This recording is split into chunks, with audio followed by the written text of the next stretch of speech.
Isaiah also taught that God's calling will bring challenges in the future, but don't let temporary disappointments rob you of your joy. If you can be bold with God's truth in a spirit of joy, it is infectious. Isaiah 60 verse 5 says, then you will look and be radiant, your heart will throb and swell with joy. 61:7, instead of disgrace, they will rejoice in their inheritance. Everlasting joy will be theirs. 65:14, my servants will sing out of the joy of their hearts. 66:14, when you see this, your heart will rejoice and you'll flourish like grass. I loved ministry. If I had another life to live, I'd live it as a preacher.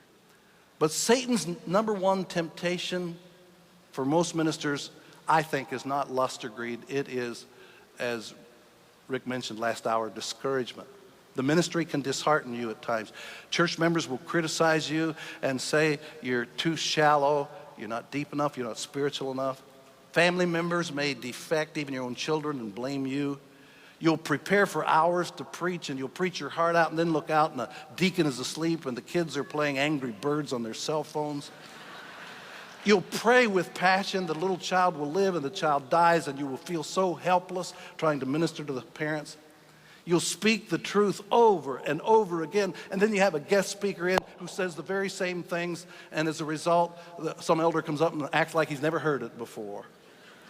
You try your best to get the church to grow, and it's stagnant, and some guy starts a church 2 miles away and explodes in growth, and you feel like a failure. You try not to be jealous. You come up with an idea that's going to jumpstart your church, but the elders say, well, the people aren't ready for it, or we don't have the money for it, and you get discouraged. When I first started in ministry, I knew I was in way over my head. Church in the city, I was from the country, a lot of sophisticated people. I had a BA degree from Bible college. I felt inadequate. I tried to catch up. Sometimes I failed. I remember one Sunday I referred to a German poet, Wagner, and a sophisticated musician came out with her nose in the air and she said, it's Wagner, please. And she was right, of course. I looked it up in Webster's dictionary and there it was. No, I didn't have to look it up. I had enough other people tell me I was wrong. And I felt so inadequate, so out of place. But you know what? If you join the army, you've got to expect it to be fired on. And some of the wounds will come from friendly fire, but it still hurts. Don't get discouraged.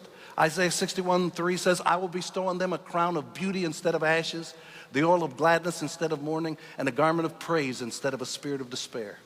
One of the tests of your faithfulness is, can you take a punch?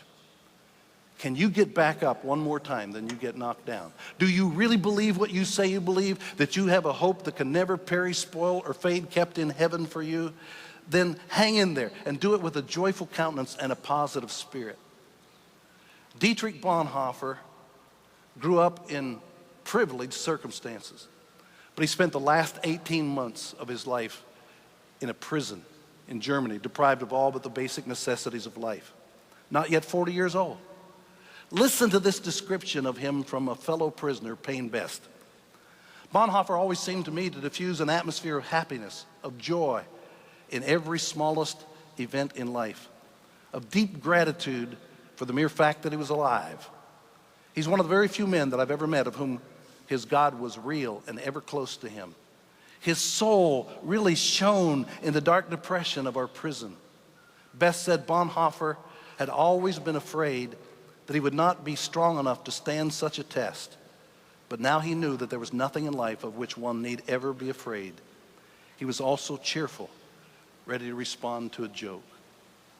If Dietrich Bonhoeffer and the Apostle Paul and Chandra Pierce can be joyful in the dark dungeons of their life, there's no reason, whatever comes your way, that you can't wash your face and comb your hair and put on a cheerful countenance to the world when you fast, and your Heavenly Father who sees in secret will reward you openly.